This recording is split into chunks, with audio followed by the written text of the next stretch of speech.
This week on Three-Headed Dragon, episode 2, Jake Clancy, the man himself, picked a banger. Jake, why don't you tell us about the movie we're going to talk about this week? All right. Salutations, my friends. I said I'm Jake. I'm Dante, y'all. I'm Dante Brown. Nice to meet you. And I'm Alex Montgomery. Today I picked the movie The Graduate from 1967. I watched this movie for the first time once I graduated high school. My comedy and satire teacher, Mr. Alera, who was the GOAT, recommended it to me, and he said I should check it out. And it really resonated with me at the time. And I thought it was worth a rewatch again this past graduation. And when I watched this in high school, I was graduating high school, but I was going to college. I knew where I was going. I knew my next 4 years was University of South Carolina.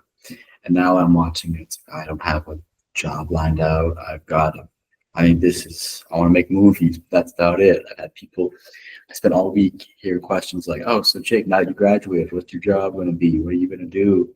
What are you, clearly like movies, it's fun, but it's not going to support you, is it now? And we'll see what I want. I'm going to prove them wrong. Hell yeah. Jake, is there something you would like to tell us, sir? This movie is super like understandable or whatever. I was like, I get the graduation part, but I'm like deep down in my mind thinking, Jake, what older woman are you fucking? Bro, okay. No, this is a perfect time. This is a perfect time to segue into this, Jake. Footage from current life of Jake, in parentheses, 95% accuracy, 4.5 stars. Yeah. Where's the missing 5%? I don't think Elaine's gonna fall in love with me. I think the path is. Yeah. What did you guys think? What was your first time watching it? Or I think this was like my 5th or 6th time watching it. Sort of like you. The first time I watched it was post-graduation. I was on my graduation flight or trip, and the flight out west had that movie on. And so I watched it, liked it, thought it was good. And then I ended up getting it on Criterion 4K once again. And so I've watched it a couple times on there. But I will say this is the first time I actually dove into one of the director's commentaries. So for me, I'll say when I first, I'm not gonna say when I first started my movie journey, because that happened when I was a baby. But when I really buckled down and made it my mission, I want to say 2019, 2020, to really watch as many movies as I could. This movie from the very beginning was at the I've always been like, I'm going to watch this movie, but it always just kind of slipped under the cracks. It's weird that it even did that, because I always wanted to watch it. It's just that I would see something else and be like, all right, I'm gonna watch that. All right, I'm gonna watch that. And I would always hear about how kind of important this movie was for that late 60s, early 70s, or late 60s, really all throughout the whole 70s indie boom that happened in America with that film baby generation, like the Coppolas, the Spielbergs, Scorsese's. This film was an early, I guess, proponent of that whole era and movement. And that was a big reason as to why I wanted to watch it, because it was so different and kind of shook the game for what we were expecting of American cinema around that time. So now that I actually finally got a chance to sit down and watch it, I fuck with it, bro. It really wasn't what I was expecting, and I didn't even know what I was expecting. But I definitely love the psychedelic imagery of the late 60s, and you could tell kind of helped usher in that movement. You feel like things are expected of you, and it's different for everybody. Somebody like that, he comes from you can tell, a wealthier background, and those kind of people in a different way push than other kind of people push, but at the same time, everybody is still pushing for certain things. And in your youth, that shit hurts. And I'm just like y'all, I'm feeling that shit right now. So. I'm glad you mentioned the 1960s. This is one of those movies that it's very important to look through a lens of what was new that this movie did that hadn't really been done before, and kind of, because it was, let's put it like this. In the 1940s, a lot of these people, a lot of these kids, their dads fought in World War II.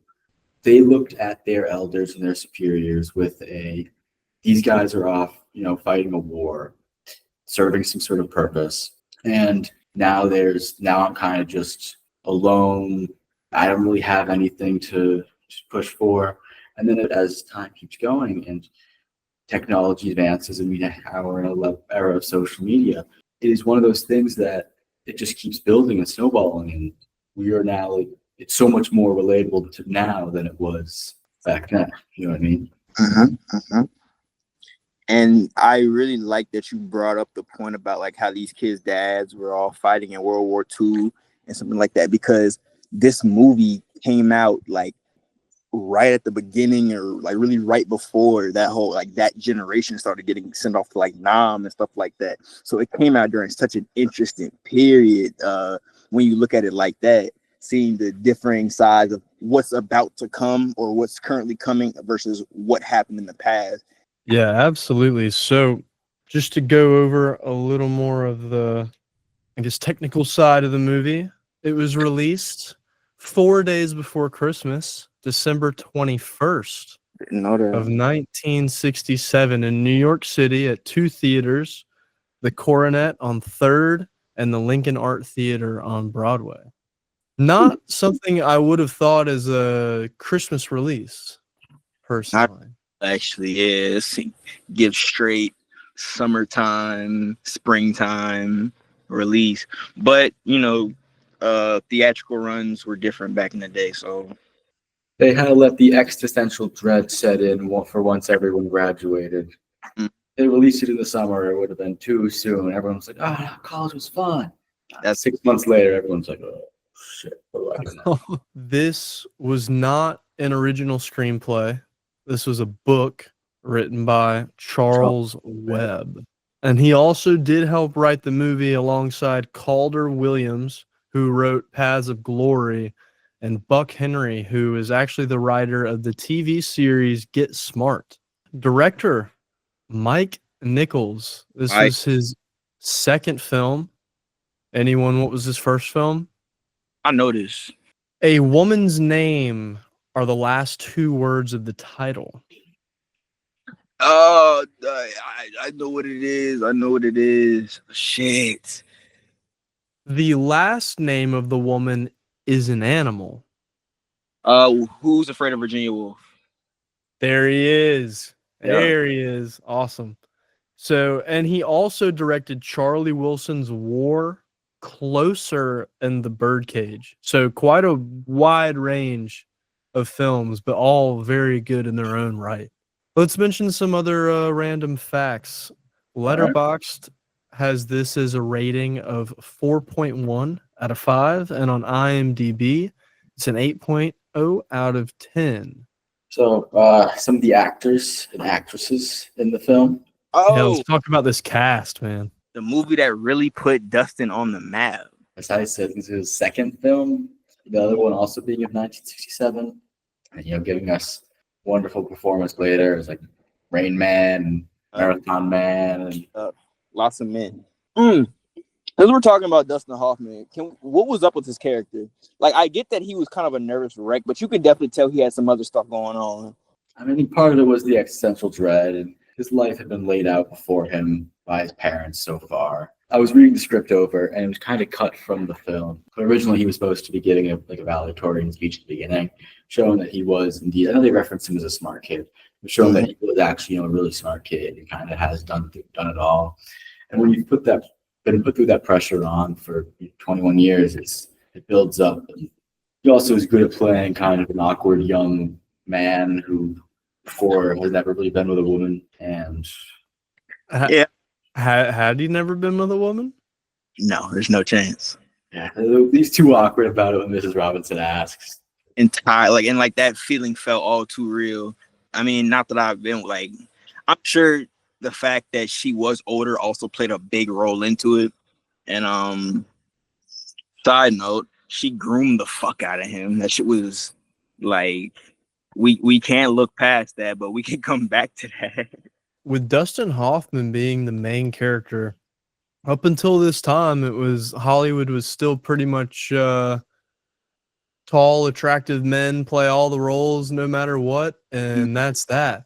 The director, Mike Nichols, actually said that he was good friends with Robert Redford, and Redford wanted the part, and he was like, He's too when cool. was the last time you struck out with a woman? And Redford was like, what? What do you mean? And he was like, right, exactly.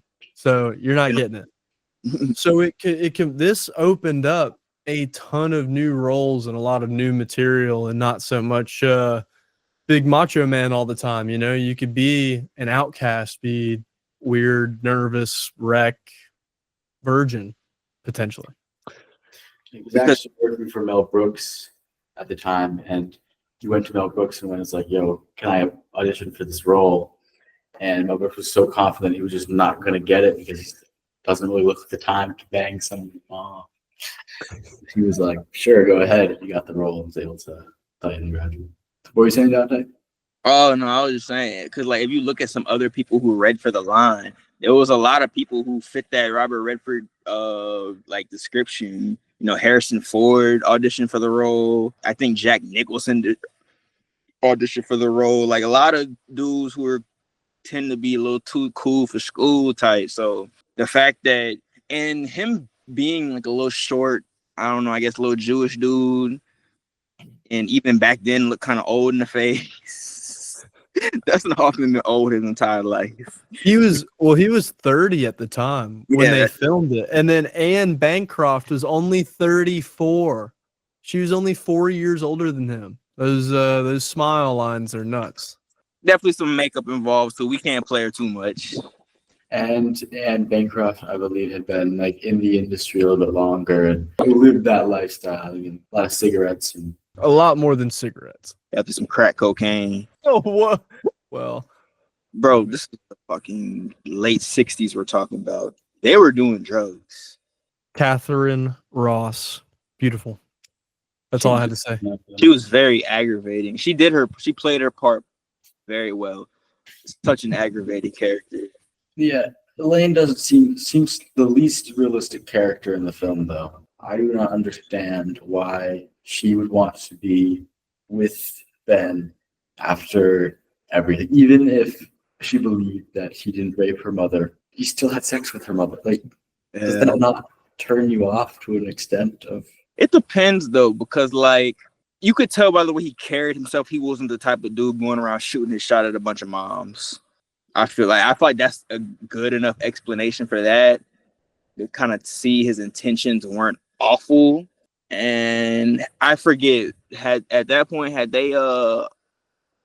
by the time Elaine had came around, they stopped doing it for a little while, right? Correct, yes. Yeah, so it had been some time. Bancroft was a great character, but a horrible character. She was evil. Like, you come on to me.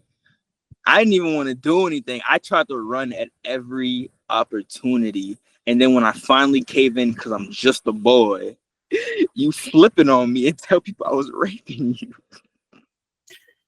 Well, she kind of shows the result of what happens after 20 years of letting life drift you over and take you for the ride. Like, Dustin Hoffman is kind of grappling with this entirety, which puts him and Elaine in the state of rebellion that they are at the end, where they run off together. Opening. Before we see anything, we hear things, right? We hear the pilot coming into land, and then it opens, and we soon until we see the whole fuselage of the plane and all these people. And Dustin Hoffman has become this isolated person and is now in a room full of people who we have no idea who they are. From that party where it's being pulled around by, it first takes him a minute to get out there, dragged down out of his room.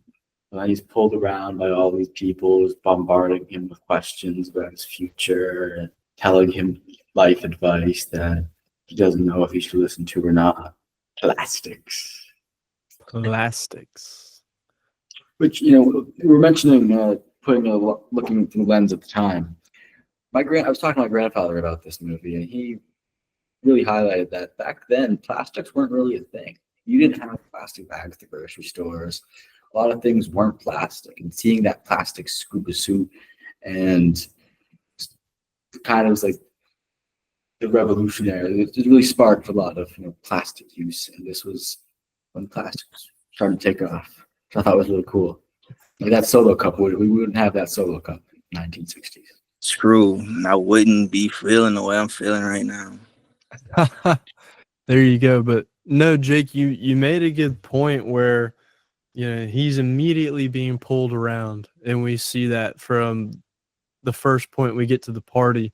But I think it's a funny transition where he's on a plane where he's being flown around just like all these other people, right? Someone else is making that decision for you.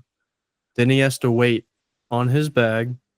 Then he has to get driven by someone else to his house. And then he gets dragged out of his own house.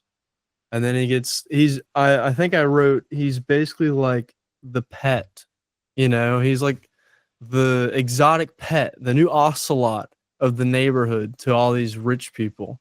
And it's like, oh, Benjamin, tell me about that lovely award you won. And oh, isn't he just so handsome? And it's just, we've all been there, right? We've all had graduation parties. We've all had birthday parties. We've all family reunions and all that stuff pulling on the cheek. And it's truly exhausting. And you see that, like, he acts it so well. Like, he is just drained from the moment he gets there. And this is before phones, before, I mean, you see him watch TV occasionally in the movie, but it's not anything like it is today. He'd rather sit and watch his fish in his dark room than, go hang out with any of these people. Yeah, I love movies that like pre-late 2000s because technology really just ruined movies, in my opinion. Why? Like, so many movie plots will be different if you could just look up things on your iPhone. And that's another thing I really appreciated, just how, I guess, old it is. Because just seeing the different things they had to do certain things is just, it just adds so much to the film. But no, I love that opening sequence. I love the way it was shot. I know I'm not going to get too much into that because I'm sure you have a point for that later. But just the camera was placed at the right point. It hit so many marks, and the way it hit so many marks, it told so many stories alone. I feel like we got a good idea of where Hoffman's character is placed within this little universe around him. We learn, like you said, it is a place that can feel familiar because we've all been there. We've all been, I remember you, like, I used to change your diapers and just like, yada yada, to all these people who've known you so long and expect so much of you. It's just, I don't know. I feel like they did a great job of painting the frame. As Joseph was met with Potiphar's wife, is met with Mrs. Robinson, who asks him so very kindly to take her back home. And what does he do, boys? Nothing. Exactly. He first offers to take my car. Yeah. Robinson, I don't want to, like, so deflective, just passive in life, passive in the situation. She hasn't even seduced him yet, and he can't even drive her home. Because it's one of those things where, like, you don't want to assume it. Porn existed back then. Like, you don't want to assume, but at the same time, you're kind of getting that inkling. But once again, you don't want to look stupid. So you're just like, I completely understand how passive he was, and I would have been the exact same way. His father mentions he's like 20 or 21 or something like that. Yeah. And this woman is gotta be late 40s, 50s. Yeah. Double, more than, yeah, her daughter's in college, yeah.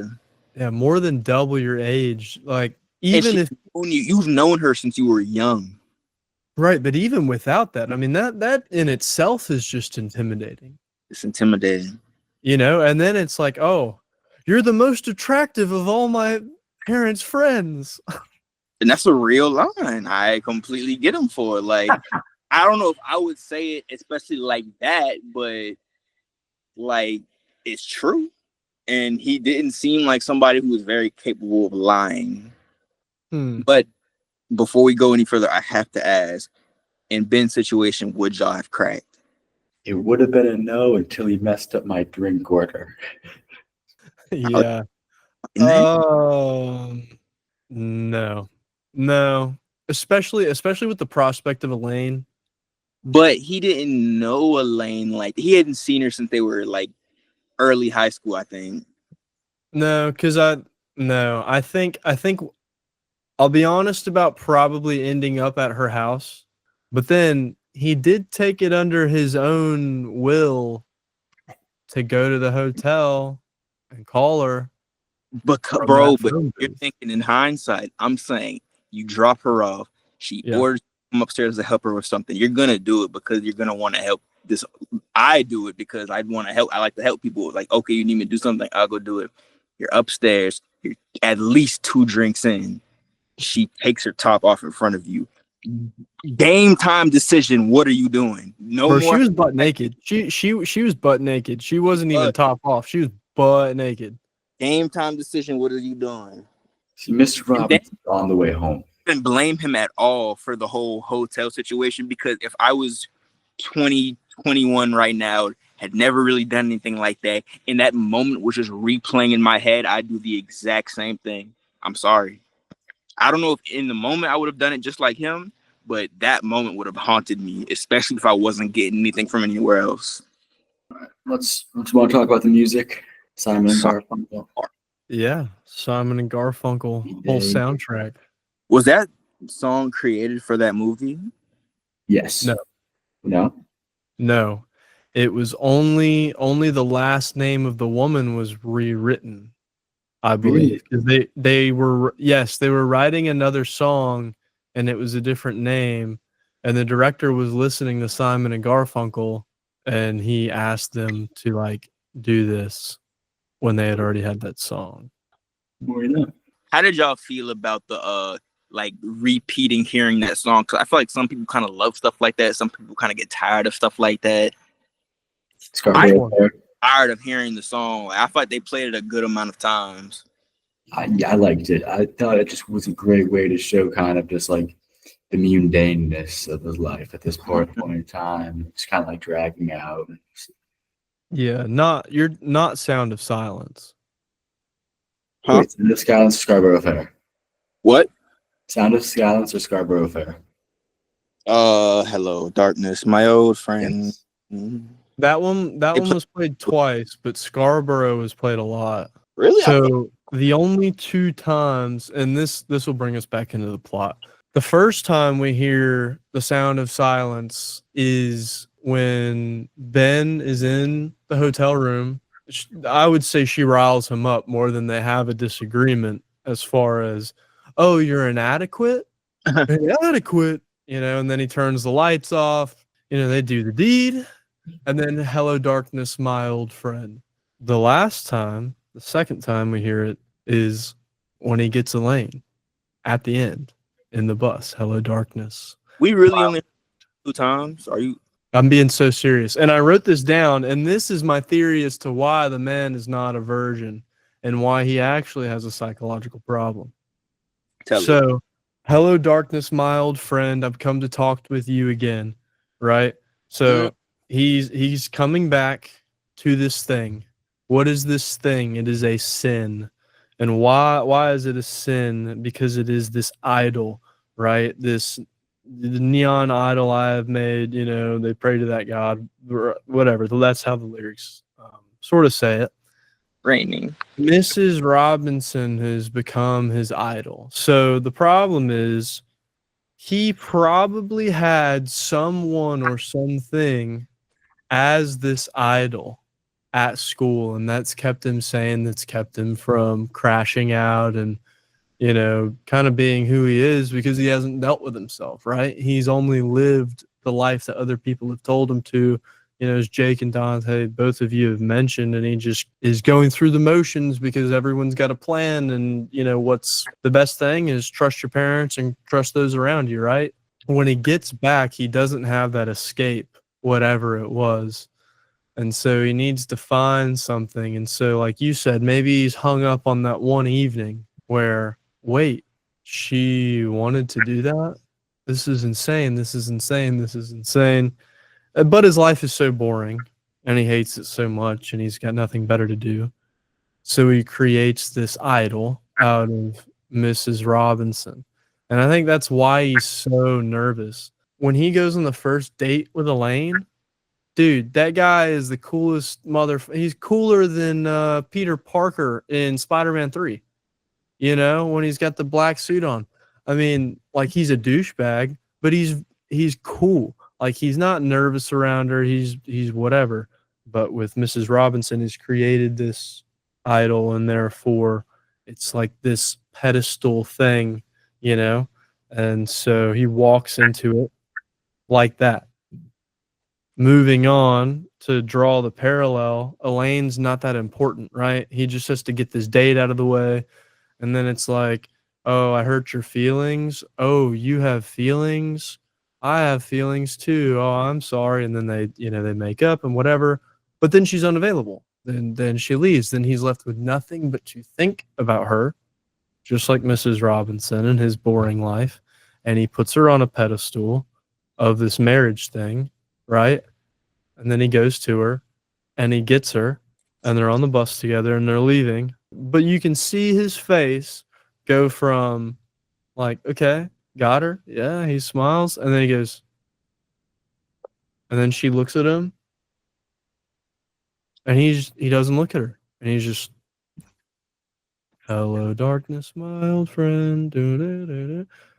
He's done. He is a greyhound that has found the plastic rabbit that runs around the track. Elaine is no longer anything, is no longer important, it's not it. You know, he's figured out that once he's got it, it's not what he wants, right? Because with Mrs. Robinson, he thinks he wants a hot older woman to have sex with. And he does that for weeks, maybe a month, maybe 2 months throughout the summer. But eventually, Mrs. Robinson, we haven't had a real conversation. Mrs. Robinson, I don't know anything about you. You know? He doesn't want to just fuck around. He wants purpose. He wants someone else to share life with. How long do you think that lasts? 2 years? 2.5? With Elaine? Yeah. Yeah, max. Then she's already cut off her kind of family now. She gonna go back to her family as well and be like, yeah, I was wrong. No, yeah, I don't think they're ever gonna break it off. I think they're one of those couples that died together, but never really voiced a lot of things and just stayed together for the perspective of staying together. Alex, earlier you brought up the book that Charles Webb wrote, The Graduate. 30 years after he wrote it, or something like that, he wrote a second book that takes place 10 years later, where him and Elaine are having marital problems, and they, because they're trying to figure out if they should homeschool their kids, and they go back to Mrs. Robinson, who's now trying to seduce the principal. So I might have to give that one a read. I did not know this. We will definitely have to check that one out before next week. Is there a really terrible film adaptation of this second book? I mean, it was poorly received, so bad that I don't think they even bothered. It's coming down, y'all. How pretty it look when it rains. So while we're also on the topic of the end of the movie, oh, that is beautiful. Oh shit. Go ahead. While we're on the topic of the end of the movie, also, Alex, you were mentioning at the beginning how he was on the plane coming in and then being dragged around, moved around. Where is he at the end? Not driving his own car. That's gotten beat down and lost. He's now on a bus being dragged around to his next destination. He has no control. And they tried so hard to rebel against the system their parents were putting them in. They went full circle. Okay. Who would you rather be dragged by? The people that brought you into this world, or the people that you can tell where to take you? The people where you can tell, the people who you can tell are going to take you to the right Where place. you want them to take you? I thought that's a parallel. You also don't know who knows what's best for you. You don't know if you know what's best for you. You don't know if your parents know what's best for you. That's very true. Throughout the movie, the parents think they know what's best for everyone. There was a specific part of the script that I liked where they were at the party when the scuba gear came out for Ben's 21st birthday.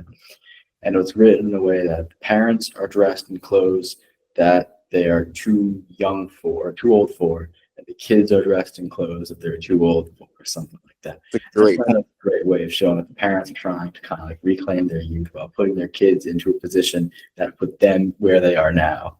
And that's just a cycle that's going to keep continuing.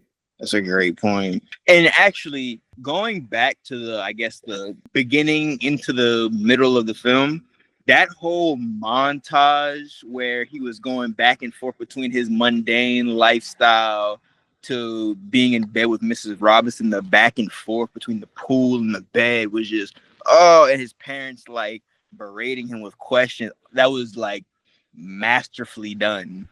Like that shit alone should have won awards.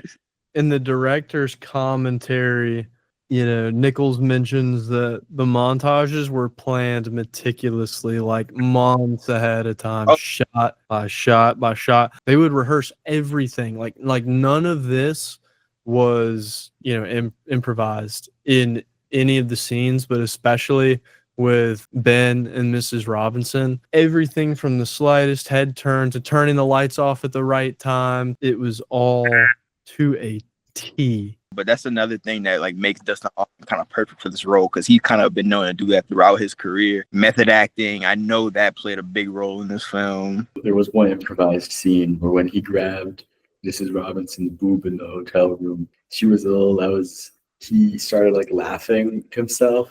And that's why he went over to the wall and started banging his head on the wall so he would like stop laughing. And the director thought it was great, so he kept it in. Are you someone who prefers for your film to be meticulously planned out, shot by shot, line by line, block by block?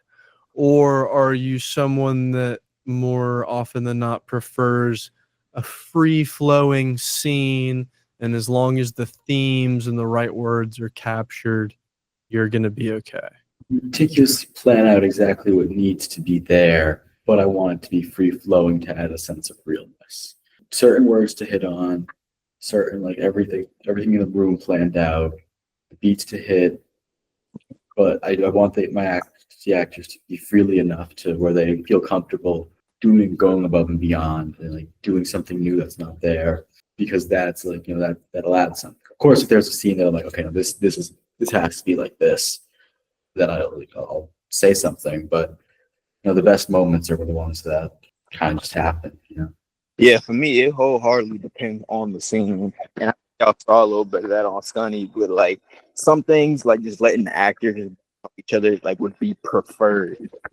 But some things I feel like have to kind of be planned out a little bit better than others. It depends on like the complexity of the scene, I guess. And it also depends on the type of movie you're making, I feel like.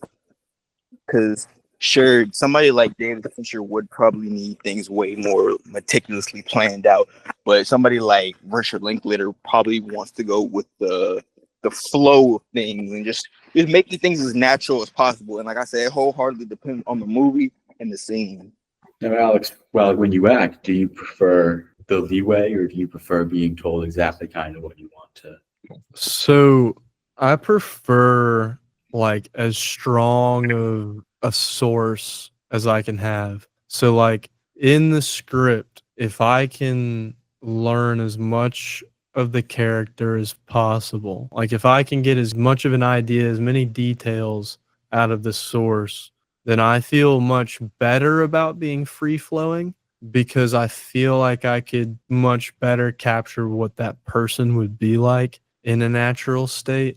But if it's something where I don't have that, or maybe there really isn't room, like sometimes, like for instance with Classless, Dom Jameson felt like such a malleable person once I knew what he was, trying to be seen as by the other students, knowing what you wanted delivered as a director with the lines and for each scene and stuff like that. But just you coming up to, us on like my first day of shooting at the interviews, and then the second day of shooting, which was in the classroom at McMaster, you said that you were already looking for us to like write some extra things for like confessionals and like whatever else. And so I think to wrap that all up, I really like a well-written character, someone that has a lot of detail, a lot of background, or someone that I could press a writer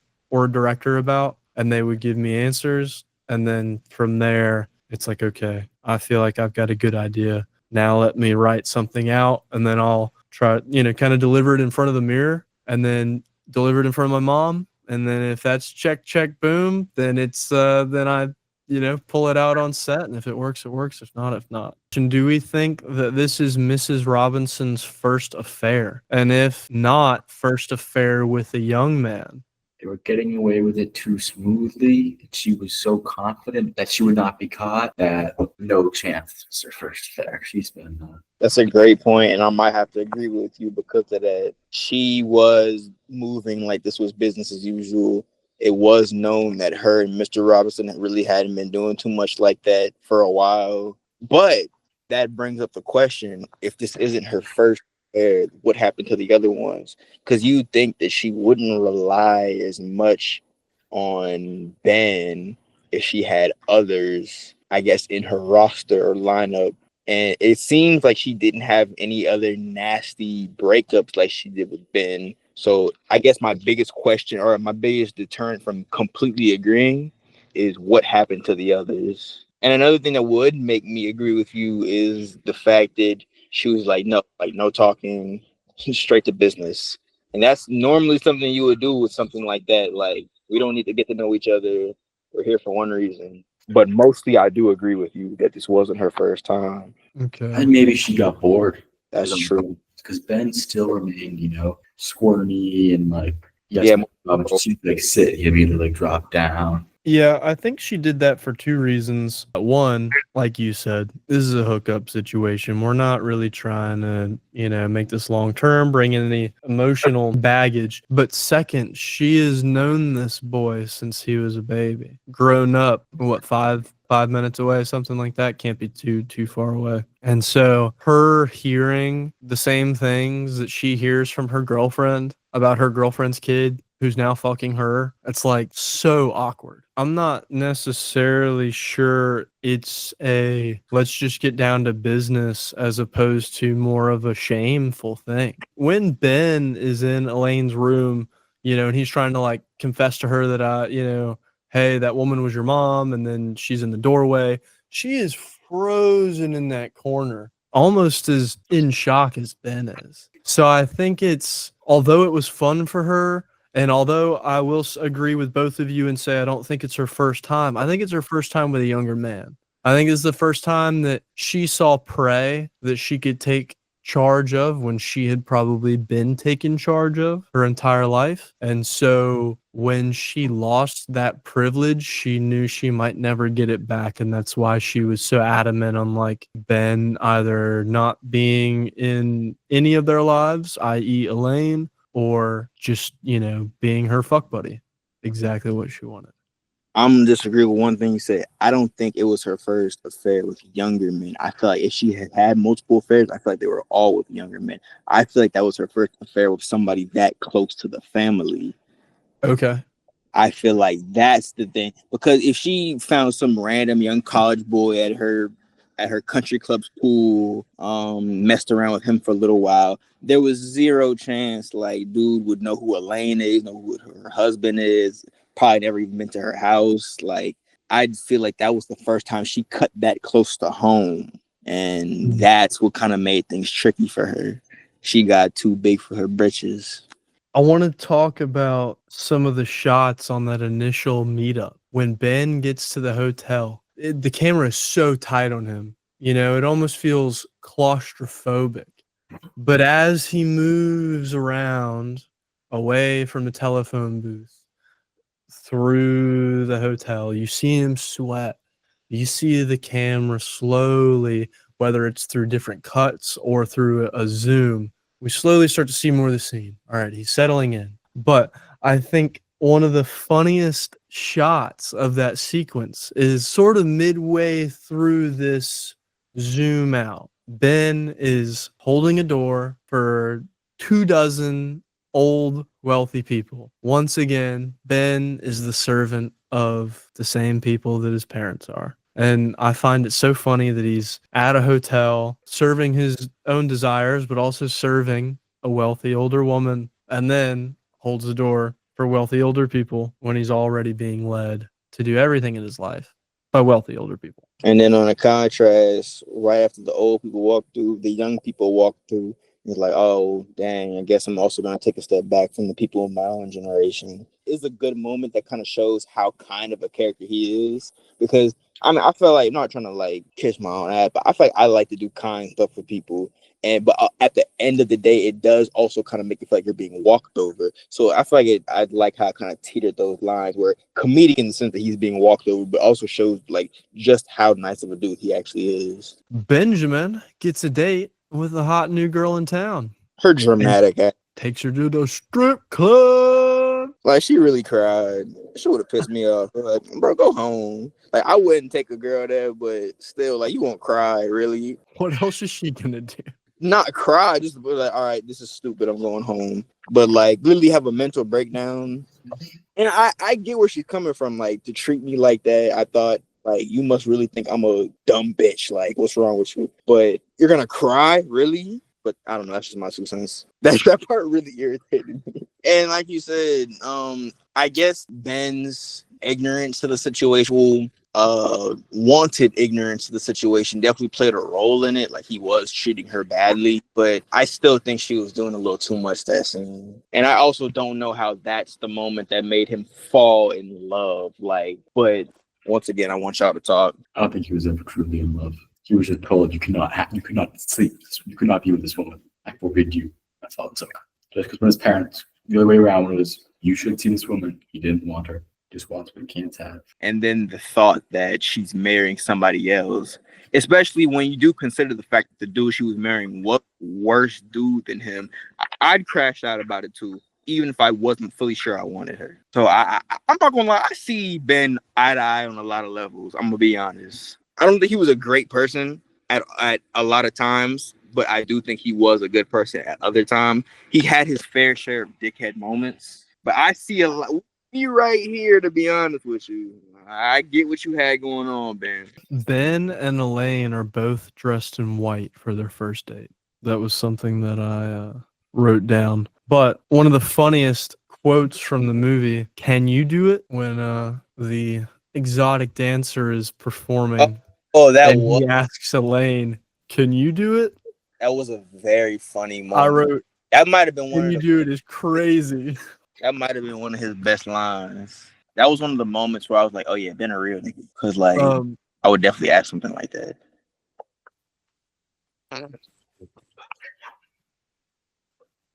To back up Jake on the he wasn't in love. So when they're in the car after the burgers, they go into the hotel. "Oh, hey, how's it going? Oh, hey, Mr. Whatever the hell your name is, you know?"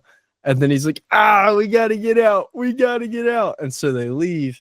And then she's all like, "Oh, what's going on? What's going on?" And he's freaking out. And he says, "You're the first person that, makes me whatever." But he corrected himself. The first thing. And then he goes, "The first person." This is not a person first. This is a thing first. This is something serving him in some way first. And then, yes, it just happens to so be Elaine Robinson after, which I find so incredibly interesting. And then backing up the fact that, like, this is just a greyhound in a race and he has nothing better to do but to chase. I definitely understand that point, but I don't know if I would say it's not the fact that he has nothing better to do. I feel like he really did enjoy his time with Elaine. And me personally, how I took the first, like when he said the first thing, I took it as kind of like it's not that she's not a person, but this is the first time in general that like something, like some form of matter has made him feel comfortable in his own skin. Back then, they didn't have smartphones for like a dopamine hits or something similar to. I didn't really take him saying something as like any form of not diss to Elaine, but like not to put her as lower than human. I felt like that was more of a like, wow, I've never experienced anything like this. Like, yes, I've had sex before. Yes, I've been around women before, but you are the first person that makes me kind of feel comfortable in my skin, even if that comfortability doesn't last very long. I feel like he did have at least some feelings for Elaine. He was just kind of more comfortable. Like, it was more of a comfortable thing. He could be closer to himself. That was the first time we could really see him. Their first date was the first time we could really see him like acting kind of goofy per se. He's not trying to impress his parents. Like, she's not expecting anything of him, and this is the first time anything in this world has not made him feel less than or greater than. Like, it's not college achievements, it's not brownie points for rich people or your parents, or this is the first time he can truly just be himself. And I feel like he did hold Elaine at a higher regard for most things he's ever experienced because of that. I do believe that he was he did really feel bad for her, and after she left, and I'm sure that part of that builds onto this false depiction of love, because realization of love, because he's seeing someone cry in front of him that he knows he made cry, and I'm sure he's feeling guilty. And at this point in life, he's not feeling a lot, so he's kind of mistaken some of his feelings of guilt for feelings of deep affection. I like that, Jake. It's really good. Elaine finds out that her new boyfriend has been fucking her mummy, and she goes back to school. Reasonable reaction. They've been on one date, and the idea of her has been in his mind so much like more than she's actually been in front of. We've been hearing about Elaine from the beginning of the movie. We've only seen her on screen for maybe 5 minutes at this point.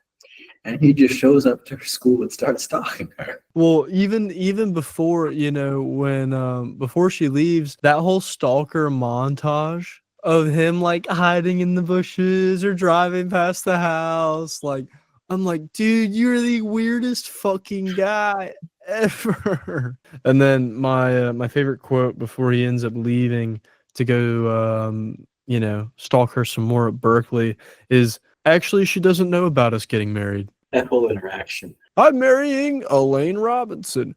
Oh, yeah. Good day, sport.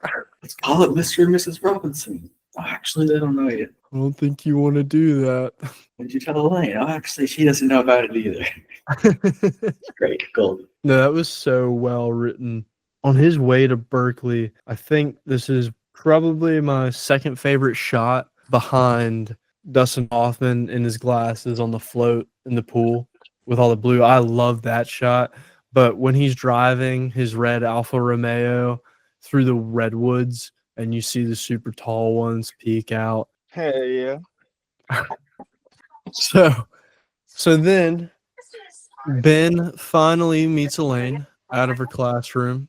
They get in contact. He's following her around, and he finds out that she is also potentially getting married to someone else as well. His conversation with her in the library, his master manipulator tactics, like, oh, did he get down on one knee? Oh, he didn't get down on a knee, did he? Oh, no. He said we'd make a good team. Oh, no, he said that? Oh, no. You weren't in the car, were you? Maybe I'm just a manipulator then, because I kind of saw where he was coming from. I'm not excusing him. He did have some manipulative tactics, but I do feel like he was also being genuine in a lot of the things he said. That level of anxiety we saw him protrude from his character, the fact that he was genuine in that, I feel as though he was genuine in the things he said, even if there were some manipulative traits to the things he said. I don't think that was necessarily his intention, but the way it came through. Well, when you're trying to convince someone of something, where do you draw the ethical line of just convincing someone in manipulation? Aren't you trying to use all your tricks in your hat to convince them of this? He was doing whatever he thought was right. Like, I don't think he was being malicious to be malicious. It was just, I want what I want. I'm going to get what I want. And then eventually, she did come to his room twice in the middle of the night. I feel like toward the end, she was being, I'm not going to say way more manipulative, but if not just as manipulative as him. She was definitely enjoying all of the constant attention that she was getting from him. I mean, she felt like a princess, a celebrity. I mean, here's this guy who you did like, who's following you around and telling you how awesome you are and how much he wants to be with you 24/7 while you don't have to commit to him, and you are talking to a guy who's, a foot taller and going to be a doctor and all this other stuff. As you called it, stalking Alex was a bit strange. It also, some can see it as yearning. And the fact that he was willing to go that far, it was just kind of an interesting thing to see, like going the extra mile to do this thing that he's completely unsure of because he's young and stupid and he's unsure. And this is why I do think he has some feelings for her. He was so unsure of things, but this is the first time we've seen him truly put effort into something. It was the first time, and I feel like the reason we see that is because she did make him feel something that he had never experienced before, whether it be love or not infatuation, because he had been infatuated before, but just real human feelings. And that's something we thought he struggled with. Ben chose to go out with Elaine. I mean, at the end of the day, he did. He didn't choose a lot of things. He also chose to go to the hotel, though. Yes. It was his ultimate decision to get to Mrs. Robinson as well. Every time he's trying to make the argument that my parents and all these older people don't know what's best for me, but in the end, he runs off with the woman that his dad's trying to get with him with. Also, dope narrative flips in here I'm seeing. I'm not even sure that Ben's parents would be averse to Ben and Elaine whenever they get back home anyway. Know about Mrs. Robinson yet. That's what I'm saying. His dad would have a problem about the whole Mrs. Robinson thing. Well, right. But I mean, if he'd already brought back Elaine, go into that conversation with Mr. Robinson, where Mr. Robinson shows up in his apartment. Great moment. And I love that. And one of the funniest, I think this has got to be the funniest quote of the movie, was when Ben said, "We might as well have been shaking hands." And Mr. Robinson said, "Well, that doesn't say much about my wife." And to be honest, he got off easy. If I was Mr. Robinson, I'd have walked in there and pistol whipped him. So what do you mean you got with my daughter and my wife? You would have to die. I'm sorry. Mr. Robinson would say there that he's done nothing but been respectful for Ben, to Ben.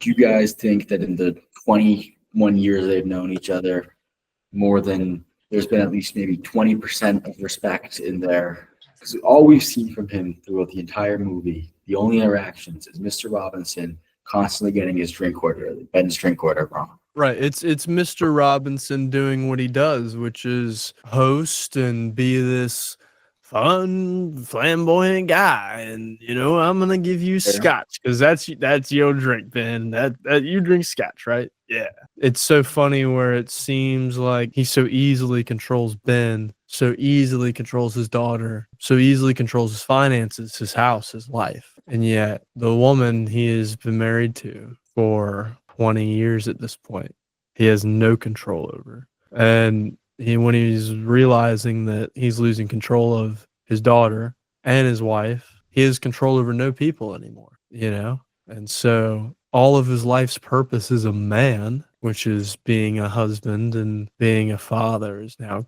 gone. And so he's trying to tie up the one last piece he can by shotgun marrying his daughter off to Fancy pants. At the Cauliflower Church. That was what I wrote down when I saw it again in this viewing, was that looks like a cauliflower. That is the strangest church I've ever seen in my life. And I've grown up in the Bible Belt, and so is Dante. Dante, you ever seen a church as weird looking as that one? In super rural Georgia, but not really. It was a lot of weird churches in the South, but that was definitely an interesting one. That was a real interesting looking church. Wonder how they found that. Well, they went to Allen Street. True. Which I love that scene. And Dante, you mentioned before you enjoyed the movie being in an older setting because you can't just look things up, right? Mm-hmm. So he has to stop at a local gas station and go through the phone book and rip through it, right, to get anything.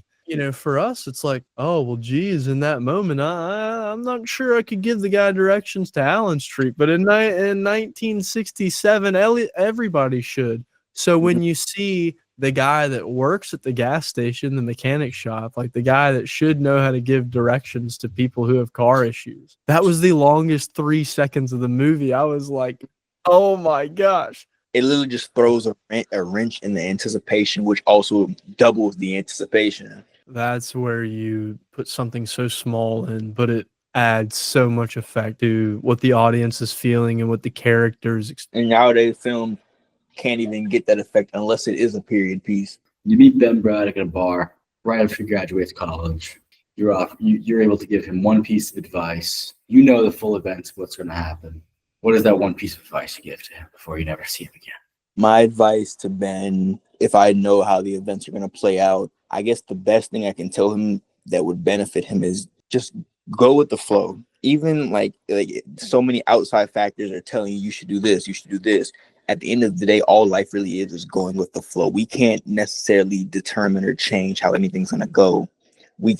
I can say I want to be this great thing, but I can't guarantee I'm going to be that. So just keep moving, find out what you're interested in, really just learn who you really are, and just keep pushing. And you're going to find that thing that really sticks and resonates with you. My advice to Ben would be idle hands are great tools for the devil. If you have passion or an inkling to do anything, that takes a little bit of effort, a little bit of time, patience, discipline, you should do it. While you're sitting around here, you're probably spending money, so losing money. You're probably wasting your time on the internet when you could be spending time with people and building things and making money. And if you want to make movies, you can get in contact with us. We are Stained Glass Mosaic Productions. We also will be releasing our first movie ever in September. Columbia, South Carolina. Jake Clancy's first big premiere debut, The Classless Election of Middlebridge High. It's going to sweep the Oscars. We already know. We're big at Sundance. We're big at Cannes. Everyone wants our film. We've already been called by Universal, Disney, Paramount, Warner Brothers. A24 wants to buy our production company for $75 million. I'm just kidding. Don't gotta be humble. Pop, yeah. No, it's a great fucking movie, man. It's a great movie. And we put a lot of effort in, and we did the absolute best that we could do with what we had. And I think it's going to be awesome. And I'm very much looking forward to be able to give all of our cast and crew a platform to show off all the hard work that they did and be able to be celebrated, because they should be. And, selfishly for the three of us, it'll give us a big platform to find more people who are passionate about making movies and that want to make them with us. And that's the beautiful thing about it. More stories to be told, more stories to hear, things to learn. Can't wait. For next week, ladies and gentlemen, we have a film that will be our third in a row for Criterion Film, and third in a row under 2 hours. But ladies and gentlemen, this is our first foreign, our first black and white. Ladies and gentlemen, next week we will be traveling to France to watch La Haine. Anyway, thanks for joining us. Jake's got to go. Library's going to kick him out. Dante's got to eat. And I got to piss. See you later. Have a good one, guys.